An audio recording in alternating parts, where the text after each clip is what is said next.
عمران خان نے اقوام متحدہ میں کھڑے ہو کر اسلاموفوبیا کا مقدمہ لڑا۔ عمران خان نے سب کے سامنے پاکستان کی آزاد خارجہ پالیسی کی بات کی، پاکستان کی خودداری کی بات کی۔ آج ہم سب کے سامنے ہے کہ جب امریکہ نے افغانستان پہ حملہ کرنے کے لیے پاکستان کی سرزمین مانگی تو نوجوانوں بتاؤ عمران خان نے کیا جواب دیا؟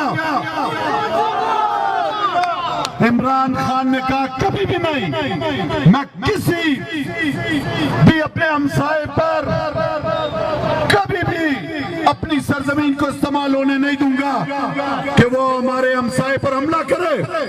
نوجوانوں، آج پاکستان حقیقی آزادی مانگتا ہے، آج ہمیں غلامی کی طرف دھکیل دیا گیا ہے۔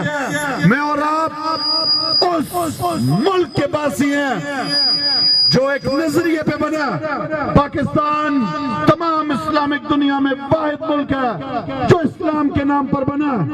نوجوانوں، اگر ہم نے حقیقی آزادی لینی ہے، اگر ہم نے جو مدینہ کی ریاست کا جو تصور ہے جس کی وجہ سے پاکستان بنا، اور عمران خان 26 سال سے انصاف کی جنگ لڑ رہا ہے، آج ہم سب کے سامنے ہیں کہ پاکستان کے اندر ایک خاص لٹیرے اور چوروں کو بٹھا دیا گیا ہے، پاکستان کی معیشت کا جنازہ نکال دیا آج اس امپورٹڈ سرکار نے۔ انہوں نے اپنے لیے تو 1100 ارب روپے کی چوریاں بچانے کے لیے قومی اسمبلی میں قانون سازی کی، نیب کے قانون تبدیل کیے، لیکن میرے پاکستانیوں، میرے غیرت مند کشلاک کے پاکستانیوں، مجھے آپ بتاؤ مجھ کو اور آپ کو کیا دیا؟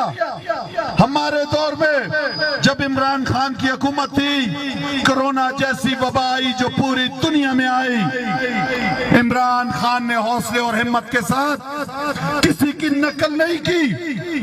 پوری دنیا نے بعد میں پھر عمران خان کی اور پاکستان کے فارمولے کو اپنایا، اسمارٹ لاک ڈاؤن کے۔ پاکستان میں عمران خان نے لوگوں کی جانوں کو بھی بچایا اور پاکستان کی معیشت کو بھی بچایا۔ ہمارے دور میں 6.1% سے جی ڈی پی ریٹ بڑھ رہا تھا، ہمارے دور میں اقتصاد آگے جا رہا تھا۔